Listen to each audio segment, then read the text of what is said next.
Because what you don't know about energy can kill you. Here's Alex Epstein. Welcome to Power Hour. I'm Alex Epstein. On today's episode, I have a guest I've been wanting to talk to for a while. He is an international energy economist named Anas Alhajji. Hopefully I'm pronouncing that correctly. I became aware of Dr. Alhajji on Twitter, of all places. He writes really interesting tweets, and I find that he is about the things that I know about. He seems to be right in my view, and he seems to have really interesting views on international energy issues, and as well as energy security. And those are two things that I feel like have been given short shrift on this show. There are all sorts of interesting issues about OPEC and Russia and how that relates to US shale, which is our main source of oil and gas these days.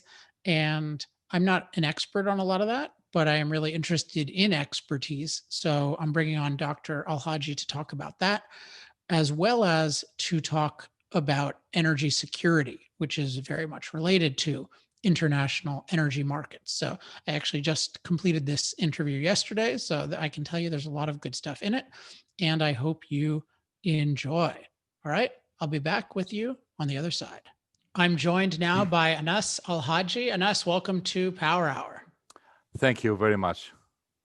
So I've been following you for a while on Twitter and have lots of questions for you. You have some expertise that we haven't had on this show very often. So let's start off though with what is your background? I know you live in the U.S. I don't think you were born in the U.S. So where were you born and what? Correct. I was raised basically in Syria and Saudi Arabia, and then I moved into the United States over 30 years ago. I came in here after I finished college. I got my master's in PhD here in the United States, and I'm still here. What brought you to the U.S.? Well, when I was in undergraduate school, basically, we had a professor who taught us petroleum economics, and I got interested in this. So when I finished, I told him I'm going to go and finish my graduate studies in the United States, and if he can help me locate a university that is suitable for what I want to do. A couple of days later, he came back with a list of 4 universities, and he said, look, University of Oklahoma is the #1 in the United States right now, and it is the #1 in the world. And there are other universities if you want to. So I said, okay, well, I will go for #1. And I was extremely lucky. I applied and I got accepted in a very short period of time, and I came in. And you got your PhD in economics, is that right? Correct, in energy economics. In energy economics. Yes. How common is that and how common was it back then? Well, not common, but what happened is because of the boom in the late 70s, early 80s in Texas and Oklahoma, the universities in Texas and Oklahoma basically got most of the money, and they got most of the support to do research in the oil business. So they ended up with most of the professors from around the world at those universities in Oklahoma and Texas. And that's how the reputation basically ended up there. It's not that common. It used to be more common in the past. Right now, there are very few universities that can offer such degrees, but there is not much market for it, especially as we've seen since 2015. With the decline in oil prices since then. So could you just give the listeners a summary of what your interests in research have been over the last 30 years? Well, it's all in energy, but one of them basically is market structure, which deal with the oil companies, OPEC, etc. That's one side. The other side is energy policy and energy security, which we are going to talk about today. Disruptive technology. People think disruptive technology is something new, and we will talk about this in a few minutes. Disruptive technology in the oil business has been there for the last 100 years. So the interest in disruptive technology basically been there all along.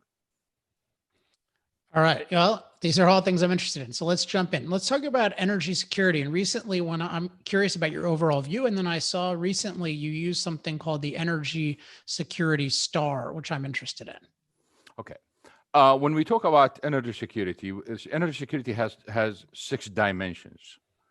And those dimensions, like economic dimension, technical dimension, environmental dimension, foreign policy dimension, those dimensions basically are competing and complements at the same time. So the issue is really a difficult, complex issue. It's not easy, and it's not easy for even policymakers to understand it. And that's why when policymakers make decisions, basically they take like a single issue and say, "Oh, we are dependent on oil on the Middle East, and we got to, lower that." It's like one dimension view, but the issue is really multidimensional because these dimensions compete with each other, and at the same time they complement each other. So the proposal I made in this research was, okay, let's build this energy security star, and instead of going through those meetings on climate change in Paris or Kyoto or others, let's do this. Every year, for example, the United States, with the leadership of the United States or any other country, they will go to those meetings, and literally they will give a star, an actual star, in a sense, to each country and say, this is how you measure up today. And when we meet in 2 years, come back, but I want the area inside that star larger. I don't care how you make it larger, but make sure it is larger. Because it turns out, if you make it larger, immediately emissions will decrease. There is no way that emissions will increase when you make it larger because of all those competing dimensions, and there are complements too. So the world basically is always better off with improving its energy security based on this concept. But the idea is to focus on the environmental part of it. The other parts are going to collapse on you. So you lose. So you might end up, for example, maximizing your environmental dimension and you lower emissions significantly, but economic growth goes down the drain. Or you might try to improve that environmental dimension, and your energy security itself becomes in danger because of, let's say, you end up with all those cyber attacks on power plants that we've been hearing about in recent years because of concentration on electricity, for example. But that concentration is against the idea of energy security. If you look at energy security in Europe and the United States, there is one single element that exists in each one of them, which is diversity of energy supply, diversity of energy sources. And that's been there for the last 50 years. And the problem now is we are moving, because of environmental reasons, we are moving toward electricity at the expense of other sources. And we are going to pass a threshold after that. That makes it very dangerous for the nation to follow that path. And the reason why, because if you go for electrification nationwide on every aspect, and then for some reason, whether it's natural, terrorist attack, a war, or whatever, you have damage to the plants, what are your substitutes? The problem people do not realize is if we electrify our transportation system, even partially, and we have no power because of a hurricane or any other problem, and those cars block the highways, all it takes 10 to 20 cars to block a highway for everyone else. So you don't have to electrify the whole system basically to end up with a crisis. So that concentration is really dangerous. And I suspect that there will be a time when some politicians are going to wake up and say, you know what, let's slow it down and let's look at the optimal distribution of those resources, because there is an optimal energy security where we can optimize it based on making the mix, the energy mix, optimal. So in a sense, what I'm saying here is we do need all the energy sources. So we are not against renewable energy. We are not against solar or wind or geothermal or hydrogen or anything else. We need all of them. We need electric vehicles, but we need the optimal mix. We are not going to go only in one direction and that's it. Why is it? So the grid is a really interesting case because it's so interconnected. So it's super vulnerable if you cut off one aspect. I mean, let's say that there was just unlimited oil in the world and there were no environmental concerns. Why wouldn't you just seek a diversity of supply of oil? Like, because oil is so versatile, right? I mean, you can have local generation, you can Correct. do anything with it. Well, So it there are doesn't. there Yeah, are go two ahead. issues here.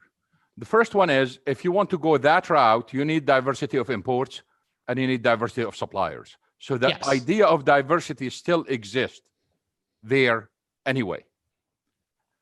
But there are cases, in a sense, if you go back just 20 years ago, one of the most amazing applications of solar and wind and others is that they work wonders on small applications.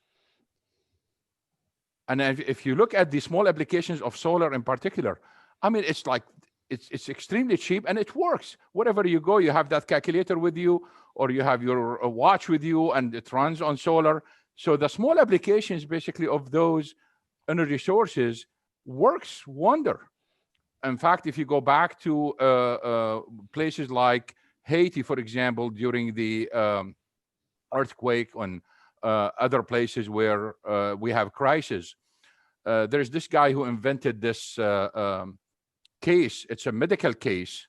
It's about this size, like the case of a Samsonite. And it has a battery, and it has a cell, a solar cell, and a light bulb, and some connectors, basically. And what they do is they go to those crisis area where you have no power, you have no gasoline, you have no diesel, you have nothing, but you have the sun.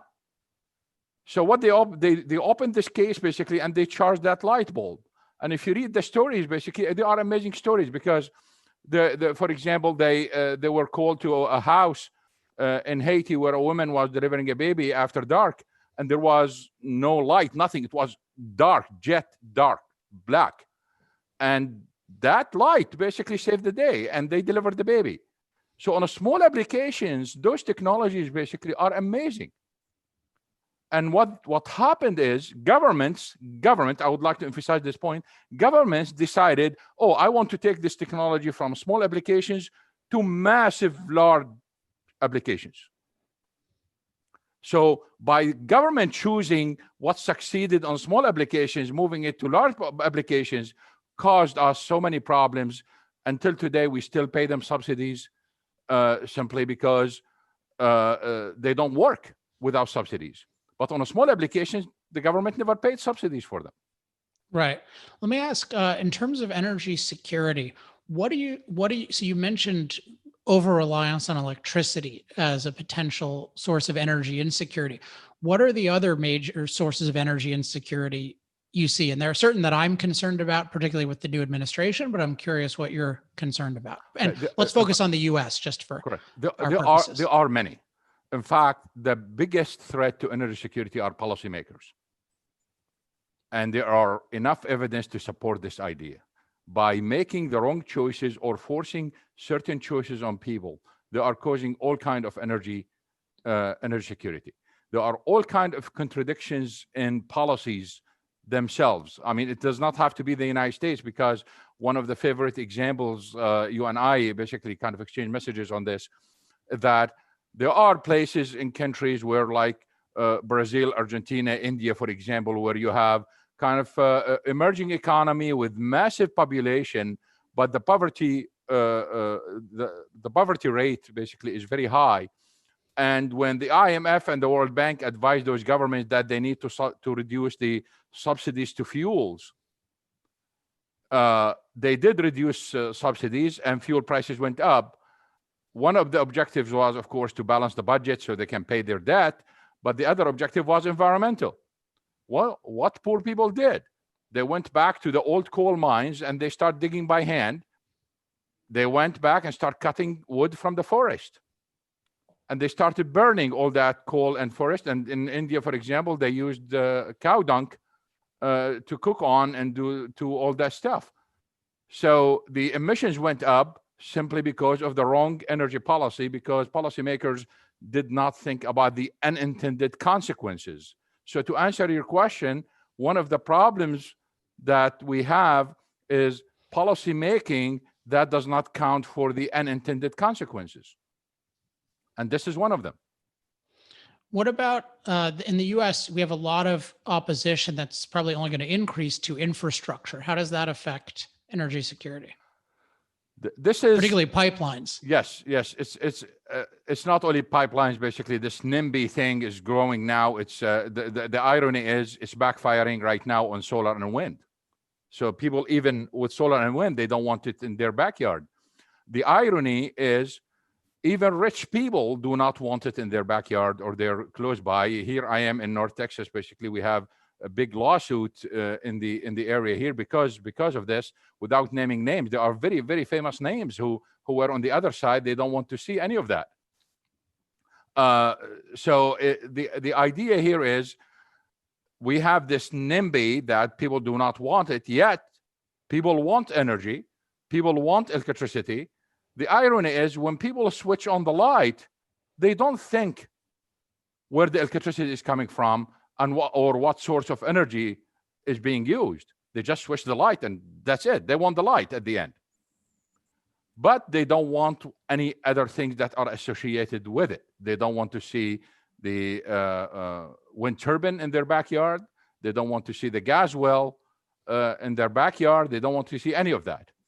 That is causing a lot of problems. But my concern, I think everyone should stand up for something, and I admire that.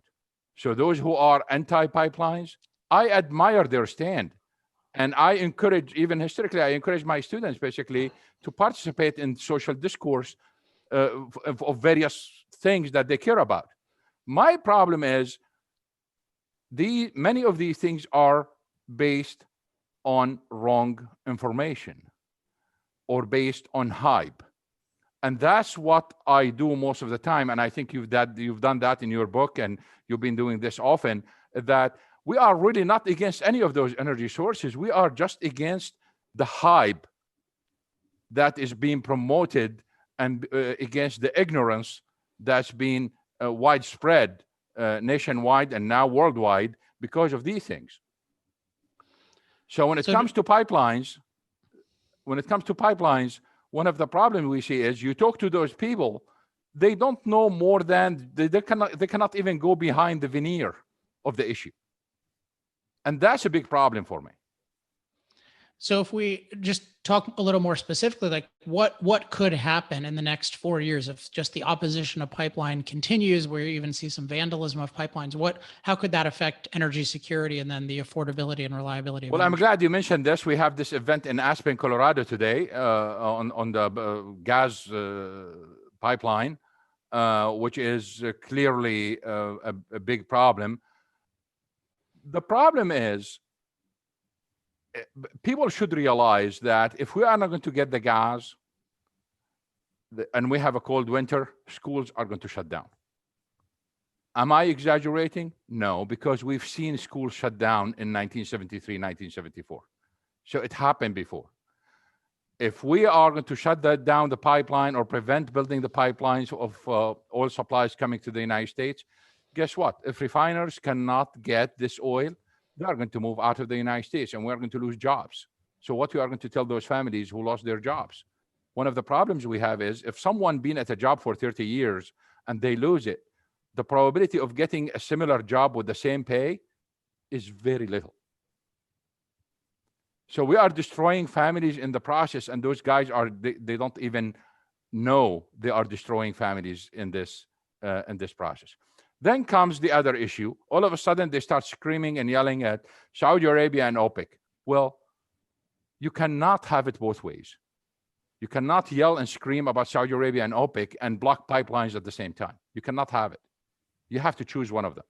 A life, in general, is about trade-offs. And I respect any environmentalist who think about the environment in terms of trade-offs. Those who think it's only one-way street, they don't even worth talking to. Life is about trade-offs. When it comes to energy, it is about trade-offs. And when we talk about pipelines, it is about trade-offs. So yes, you don't want that pipeline. I admire your stand, but tell me what is the substitute. One thing I've noticed with the opposition of pipelines is one of the contradictions is they're against pipelines, but then they also say we don't like flaring and there are too many methane emissions. What's your take on the anti-flaring, anti-methane movement that's usually also anti-pipeline?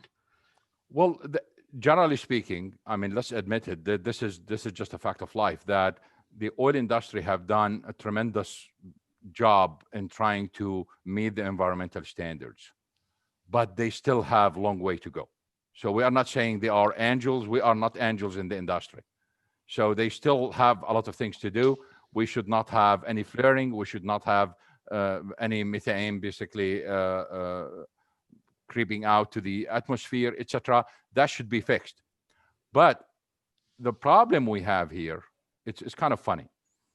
Historically, those gas tanks in gas stations in California were leaking, and they were leaking MTBE, which is an additive that added to gasoline to improve burning in the internal combustion engine.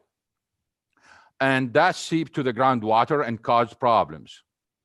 So in a case like this, when you have a leak from a tank, we know that the solution is to block the hole in the tank or have a new tank. Well, what they did in California, they decided, no, I'm not going to block the hole in the tank. I'm going to change the MTBE to ethanol.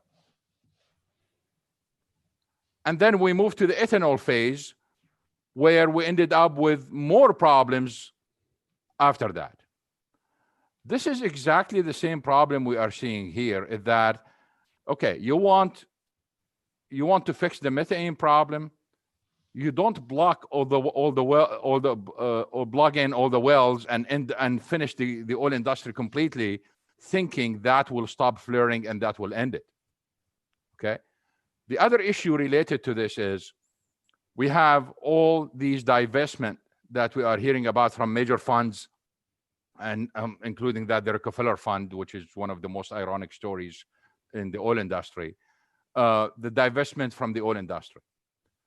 All those environmentalists and the investors who are divesting from the oil industry must realize that if you are not sitting on the table, you have no say.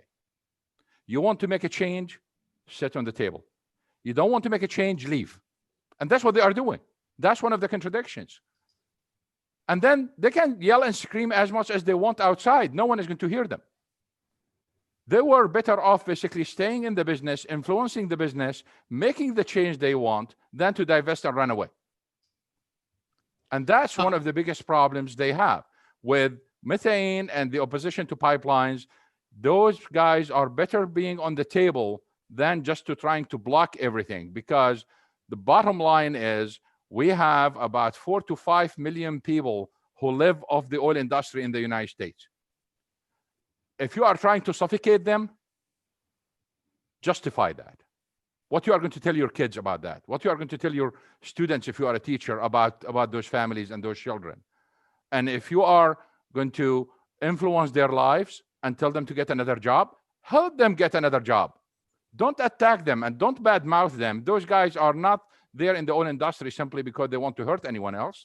They are there because they want to have a decent living just like anyone else. So we have another discourse here where you see it on Twitter all the time. I post a tweet and all of a sudden I get attacked personally. Why? What is your problem? Oh, you got paid by the oil industry. So what? That's how I make the living. What is your problem?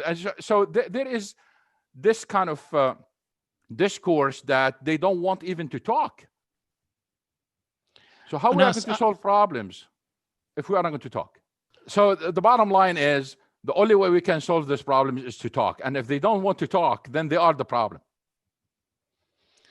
Well, I think there's something to that. I mean, one thing I'm very wary of, though, is that, the divestment movement has broadened into a movement to control the existing oil and gas companies. You see BP and Shell and others. I mean, they're very much manipulated by a lot of the ESG movement that's making them make these commitments to become carbon neutral by 2050 and all these other things, which leads me into the next thing I wanted to ask you about, which is How do you see, so we can, if we think about the oil industry, one thing we can ask is how do you see the future of competition with the oil industry? Because right now we hear solar wind batteries are going to rapidly outcompete oil in transportation and in other things. I'm curious what your thoughts are on that. I will answer this question once. I would like to go back to the previous point because I would like to make a very important point here. Okay. There was a time when the Christian right started attacking the oil companies investing in Sudan. And they come up with all kinds of stories. And finally, they said, well, there is slavery, and they promote slavery in Sudan. Well, they kept pressuring those oil companies until they got out of Sudan. I'm talking about US companies and Canadian companies. Guess what? The Chinese came in. No change on the ground. So we were there, our companies were there, Western companies were there, Western personnel were there. They can make the change, but they were forced out. And now the Chinese are there and nothing changed on the ground. So who won? So just that's related to the issue of pipelines and others. On the future, basically, I think, generally speaking, if you look at various forecasts, the decline in demand is exaggerated. In a sense, there is underestimation of growth in demand in the next 30 years. And that underestimation is big. At the same time, there has been overestimation of production of shale, and there is overestimation of its role. The problem is because shale is light sweet crude, and light sweet products basically comes out of it. But we still have the heavier products. Where to get that? So we have many issues with that. So let me focus on this. The impact of electric vehicles is overestimated. I am not disputing the numbers.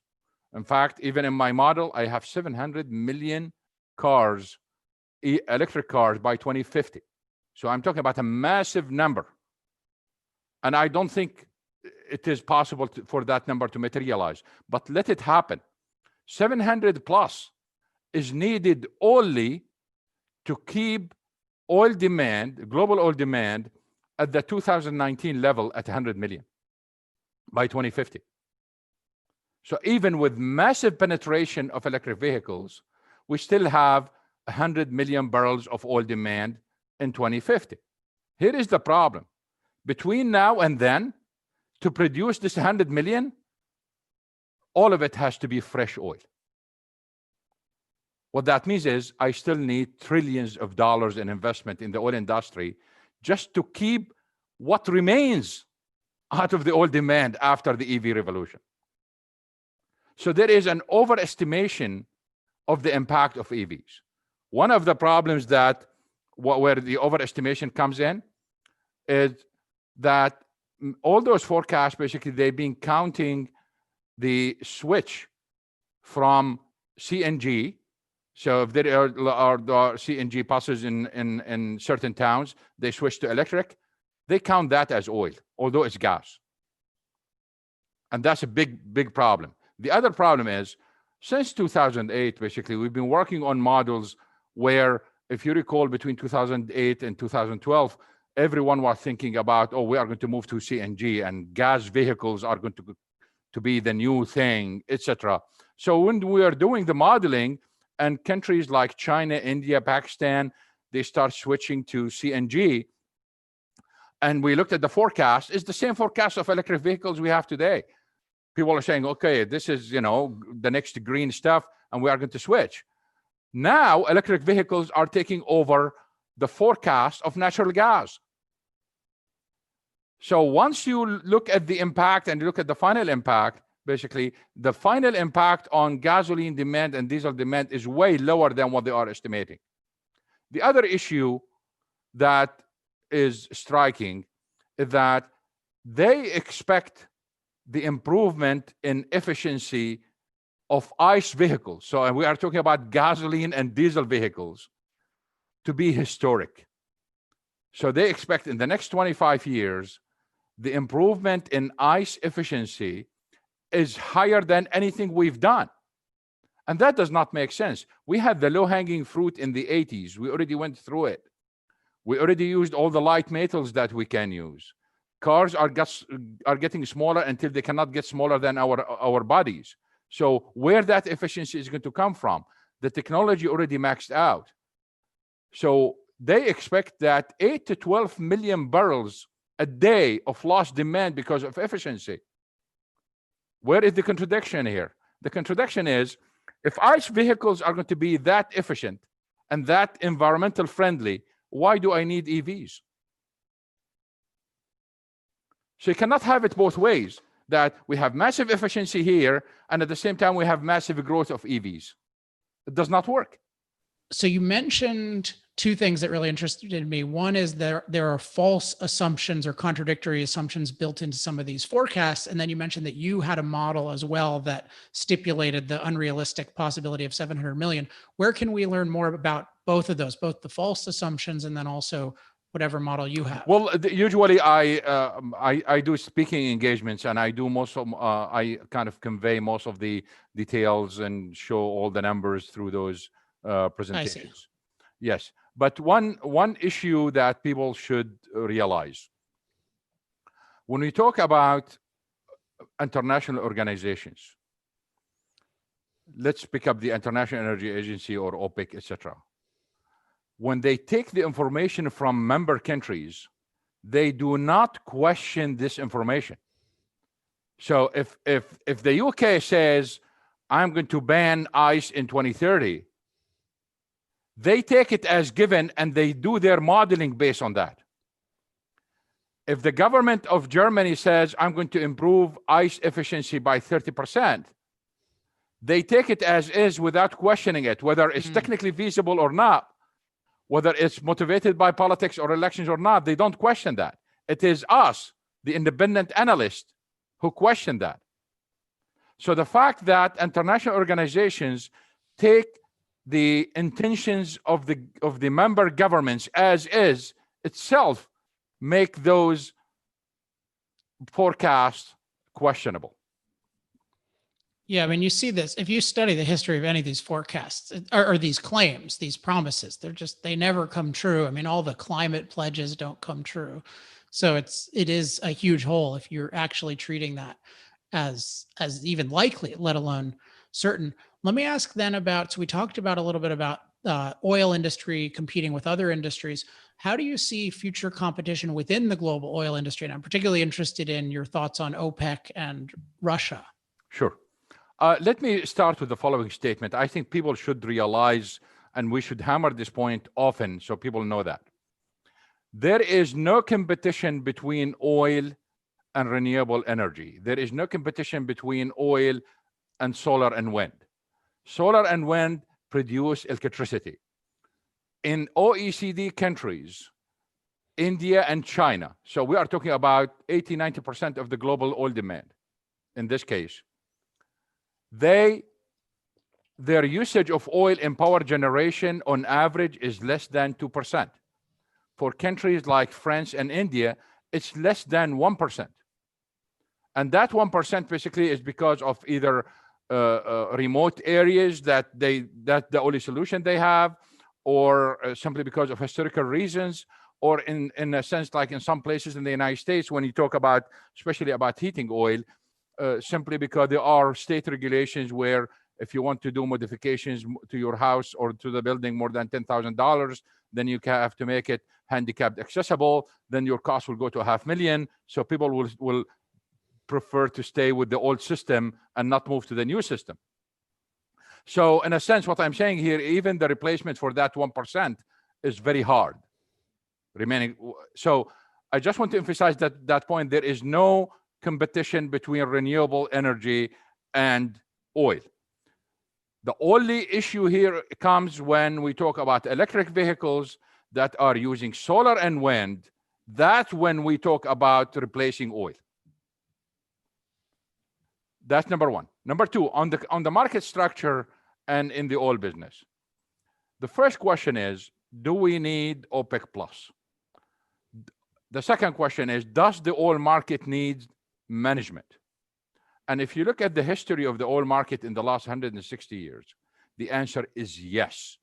Because if the objective is some sort of stability in the market, which everyone benefits from, if the objective is to lower cost, if the objective is to improve efficiency and reduce waste, then you need to manage the market. We've seen it. And if you look at all the evidence in the last 160 years, that every time the market was managed, either by Standard Oil, by the Seven Sisters, by the Texas Railroad Commission, by the US federal government through the price control, or even OPEC, we have less volatility in this case.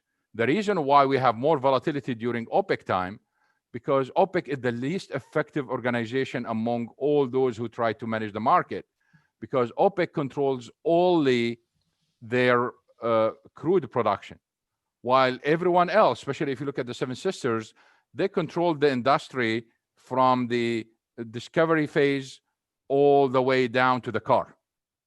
OPEC does not control the gas stations. OPEC does not control the refineries like the Seven Sisters. So OPEC has a role to play, and the market needs to be managed. And the role of OPEC Plus in this case is literally to prevent those extreme volatilities. So to prevent us from going, let's say, to 150 oil and then go back to $5 oil. We've already seen negative prices. So that's where the role of OPEC Plus comes in. There is some sort of alignment between Saudi Arabia and Russia on this matter, because they both realize that extreme volatility is harmful for both. And one of the ironies is, it seems like the Russians understood this issue better than the Saudis, although the Saudis have almost 50-year experience in it and managing it. But for the insistence of the Russians on keeping production a little bit higher than what the others want, just shows that they really want to kind of that some sort of stability over time. So what brought Saudi Arabia and Russia together basically is this idea that we need that stability. Of course, it's relative stability. There is no stability in the market, but we need that relative stability relative to the other options. And the Russians already have seen it, and they tested it when the Saudis basically flooded the market on March 6 and 7, if you recall, when they did not agree and they announced the major increase in production. So in a sense, there is, at least in the foreseeable future, we see some alignment within OPEC Plus, at least for the larger producers. Okay, well, you just raised a lot of issues. So there's an issue of policy, which maybe we'll discuss another time. I'm curious, though, in terms of like longer term prediction, what do you see in the next 10, 20, 30 years? And I'm particularly curious about the role of U.S. shale as you see it. Okay. Generally speaking, I don't see anything new in the oil market. I think what we've seen in the last 40 years will keep repeating itself. As for the shale, I strongly believe that shale is going to grow again, not at the same high rates that we've seen before, for a simple fact that in what we've seen in 2016 and 2020 in terms of reducing cost, enhancing efficiency, movement of capital, etc., happened because companies kept trying until they moved from the fringes to the core of the core. And when you move from a well that produces only 200 barrels to a well that produces 1,300 barrels, of course your average cost will decline. Of course your efficiency will improve. Well, that phase, we already passed it. So now with lower prices, the only thing is left basically is some technology efficiency and some management efficiency, and that's really small. So we are not going to see a repeat of what happened between 2016 and 2020 or early 2020. But we will see shale reviving again. The limitation for shale growth, like the IEA envisioned in 2017 and 18, is its quality. Shale quality, be being light sweet, is going to limit its market. The reason why we export it in the first place and we import other quality oil, because of its quality. We don't have any more refining capacity to handle shale. Therefore, all the extra has to be exported. And we import about 6 million barrels a day on average right now. Almost all of that is the medium and heavy. So can you explain that just for the uninitiated? yes, Why that is and yes, what the value of yes. medium and heavy is? Shale is light and sweet, and U.S. refining, most of U.S. refining capacity historically, especially around the Gulf Coast, and those who are that are built in Midwest and others, are built to handle either the Canadian crude or the Mexican, Venezuelan, and the Middle Eastern crude. I'm talking about the history here of like 60 years. And all of a sudden we have shale. And shale is light sweet. And we have a presidential order from the Nixon years that prevented US produced oil from being exported. And we have the shale revolution. So US oil production increased, but it's only of certain quality. But we cannot export it. So what happened is we replaced imports of the same quality. And that import basically comes from Nigeria and Algeria, Libya. Those are the countries that used to export that crude to the United States historically. US refiners had a feast because they can take that cheap crude, the price differential, because US oil was trapped and cannot be exported, and we have a lot of it. The price differential between the same quality crude in the United States and the outside crude was between $15 and $20. So we're talking about a massive differential. US refiners took advantage of that because they can export products without any limitations. So US refiners basically used the US produced oil, refined it, and sold it in the international market at the higher price, and they made a fortune. That's why during this period, refining stocks basically went through the roof. Until President Obama basically lifted the ban on crude exports at the end of 2015, and we were able to export that crude. And what happened is those $20 differentials basically shrank, and they merged along the international prices. So now US refiners do not have that advantage, but at the same time, they reach the level of saturation, or what we call we reached a refining wall. It cannot take any more of the light sweet. Some companies basically try to maneuver and try to discover some old capacity they have, some flexible capacity. Companies like ExxonMobil basically started to add some facilities so they can handle additional amounts, but all of that did not add up more than about 400,000 barrels a day, while, as you know, shale production was about 7 million. Interesting. So is there a move long-term toward more light sweet domestic refining capacity? No. And I'm glad you mentioned this because there are several issues here. Let's look at the implications, and let's look first at the political implications. The political implications is President Trump was wrong when he talked about energy independence. And all those who talk about energy independence were wrong because they did not understand that because of quality, yes, we can have all kind of quantity we want, but because of quality, we still need to import about 6 million barrels a day. And this is a technical issue. We cannot do anything about it. No policymaker can do anything about it. We need to produce diesel, we need to produce the heavier products, and we get that from the heavier products that we import. So that's a political implication. The economic implication is that the ultimate solution is to export and import, and that's energy interdependence. It's not energy independence. And because of this, we are going to see the following things. Now, the IEA think, oh, don't worry, refiners are going to adjust, and those who do not have refining capacity to take the light sweet, they are going to make changes and they are going to take it. And the answer is no, for the following reason.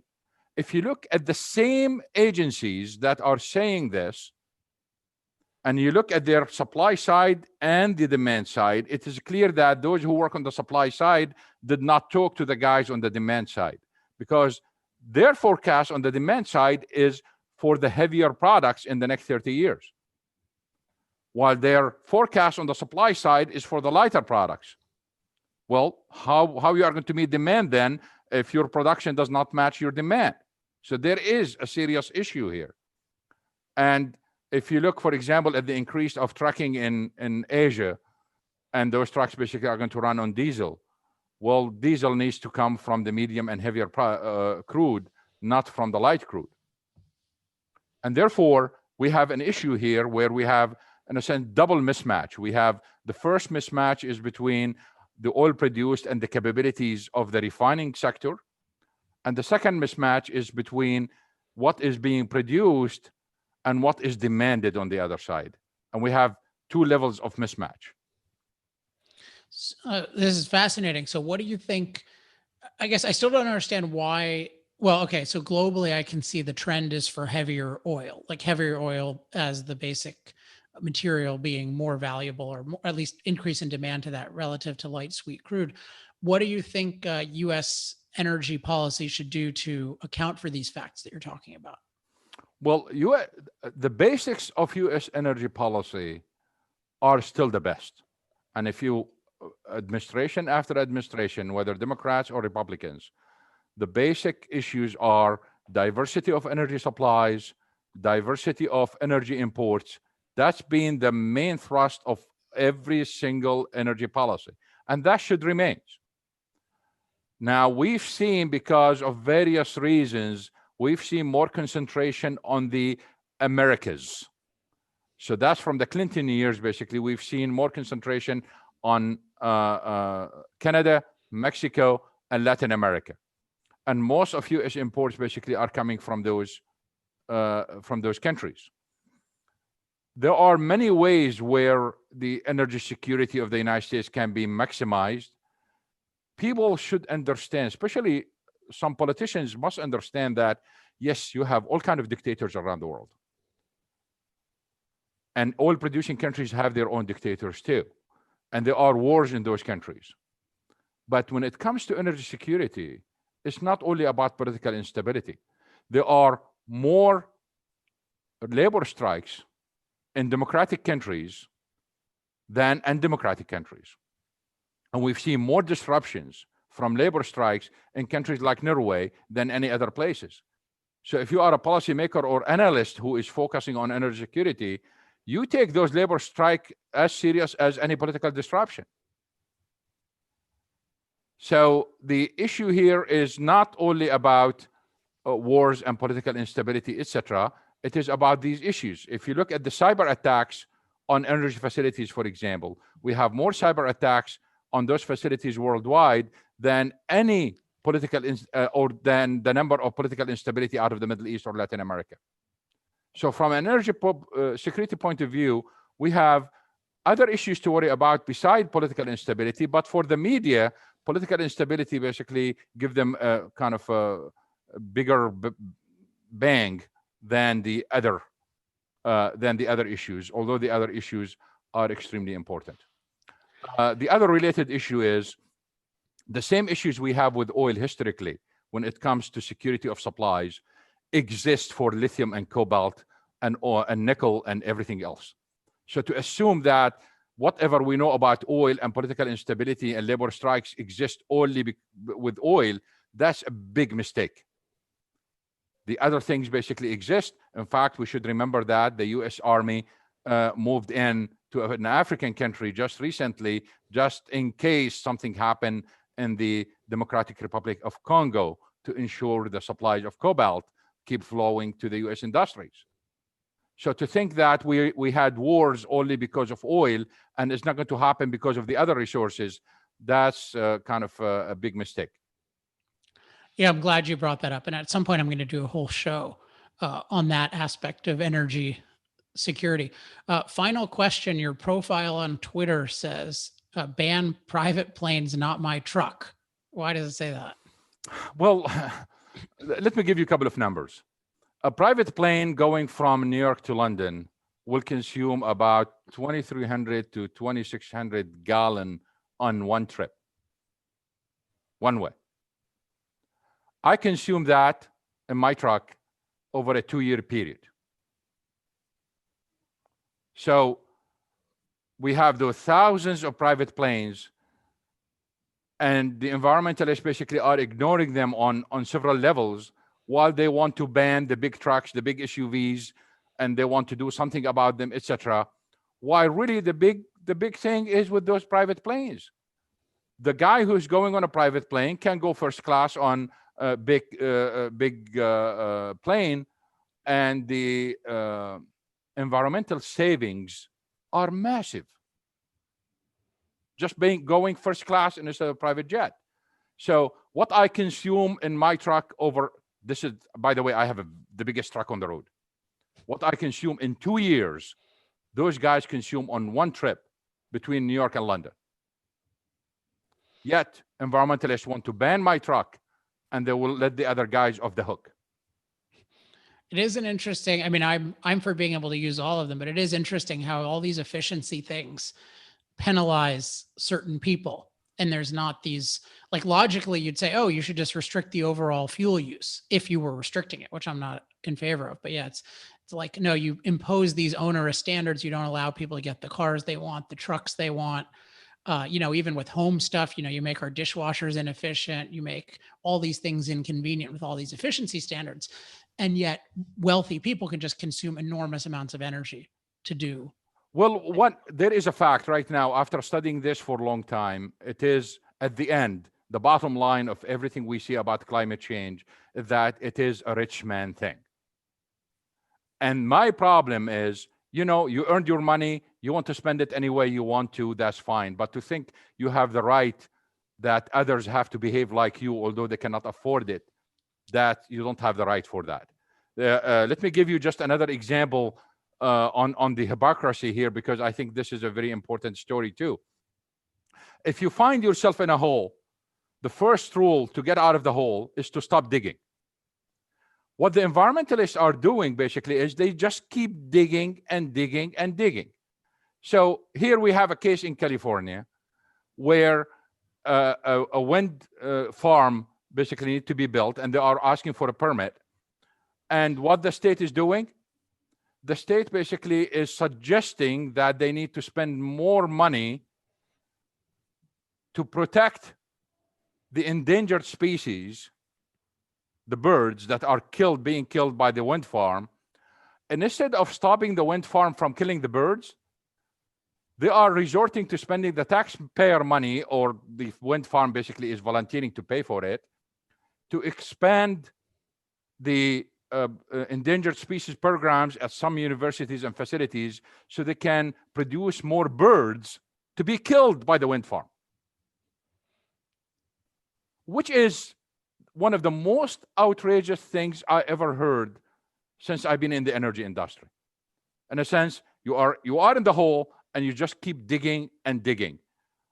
The idea that you want to produce more birds to be killed by the farm, so the farm basically, the end result will be zero. So the end result is no additional birds are killed above the average. Right. The population stays the same. Crazy.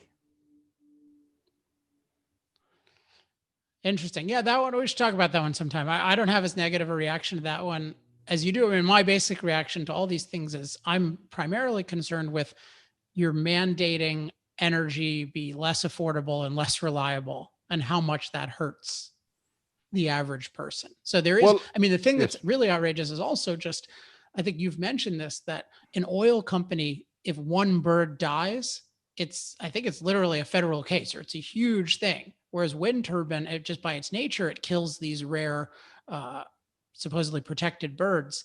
That's just normal functioning, and that's considered totally okay. So I definitely think you need similar standards across all forms of energy. And one more point on this, that they keep talking to us about this massive decline in electricity coming from wind and solar.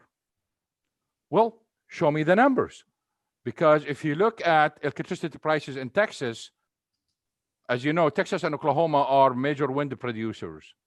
Well, the cost in Texas went up for the residential consumer. In Oklahoma, it did not even decline, although they are number one in the nation today.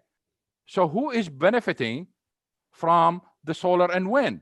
this would basically need probably another show, because I don't want to start on it, because I think there is some sort of a lobbyist, the richest of the rich basically are pocketing the difference in this case, and the consumer is paying both, paying out of their income tax and subsidies and paying the higher price. Yeah, there's a lot. I've been studying the corruption in that. It's very massive. All right. Well, yeah, that'll have to wait to another show. Thanks so much for coming on. You're How welcome. can listeners learn more about your work? Well, Twitter, I'm very active on Twitter, which is my first name, last name, Anas Alhajji. So it is at Anas Alhajji, and my website is my first name, last name too. And I do tweet in Arabic and English. For the Arabic tweets, you can always translate. I think that I put some really interesting stuff, even in Arabic. Awesome. Thanks so much for coming You're on. welcome. Have a great day. You too. Thank you. Thanks again to Dr. Alhajji for joining me on the show. I'm going to keep this outro quick, in part because the interview is long, and in part because you may be able to tell my voice is hoarse. I've actually been having some voice issues for several months, which I think I'm close to getting to the bottom of. It actually has to do with like I'm going to see a speech therapist. It actually seems like I just have developed habits of speech that when I'm speaking as much as I have been over the last several months, it develops certain kinds of irritation. Fortunately, no long-term problems. So who knows what my new voice will be like, but I'm generally trying to rest it, except when I'm doing these kinds of, I still am going to do Power Hour, and it should improve over time, but I will keep this brief. So hope you enjoyed the interview. I mentioned that at some point in the future, I want to discuss, maybe with Dr. Alhajji, maybe with someone else, different views of international oil policy in particular. He was talking about stability and the virtues of stability and having someone control that, some government entity, whether it's OPEC, Texas Railroad Commission in the past, Rockefeller. That's not exactly the same thing in my view, because it's not, I don't believe that's a government granted monopoly, but I think that'd be a really interesting topic to cover. And one guest I may bring on for that is Dr. Robert Bradley Jr., a person who's influenced me a lot and has an amazing set of books called Oil, Gas, and Government that really look at the relationship between government and oil and gas. And he has some, I think, different views about these different kinds of cartels or other ways of controlling the international market for stability purposes. So maybe we'll cover that in the future. As always, if you have any questions, comments, love mail, or hate mail, email me at alex@alexepstein.com. If you're not on my mailing list, get on it. If you want to get good weekly updates, that's alexepsteinlist.com. If you want great talking points about energy, go to energytalkingpoints.com. And if you are an official or staff in the U.S. Senate, U.S. House, or Governor's Office, one of those, sign up for Energy Talking Points on Demand. That's a weekly call that I do include it. And then I also distribute weekly messaging for elected officials in particular. So if you want to sign up for that, if you qualify, go to energytalkingpointsondemand.com or refer somebody who does qualify to energytalkingpointsondemand.com. One other announcement, unless I think of another one, is I am doing my next accelerator call in mid to late January. I'll be announcing that in the newsletter. It's going to be on a Sunday this time.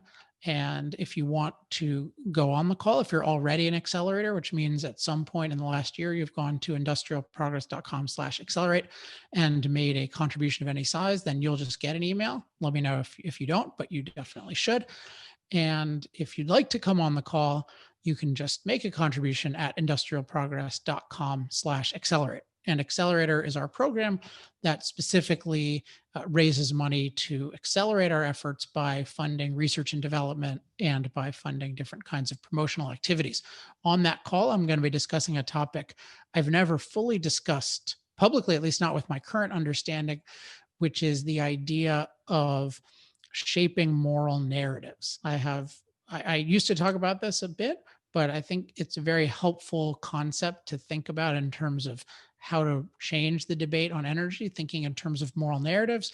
And with my recent work on my book and with energytalkingpoints.com, my views on shaping moral narratives have evolved a lot. most of the time on that call will be any question you want about pretty much anything. So again, if you want to come, go to industrialprogress.com/accelerate if you're not yet an accelerator. All right, my voice is definitely fading even more, so I will sign off for now. Hope 2020 was at least in some ways a really good year for all of you. I wish you a high energy in all senses of the term 2021, and I will be back with you then. And I can promise a really good guest and a really good topic because I've already set it up.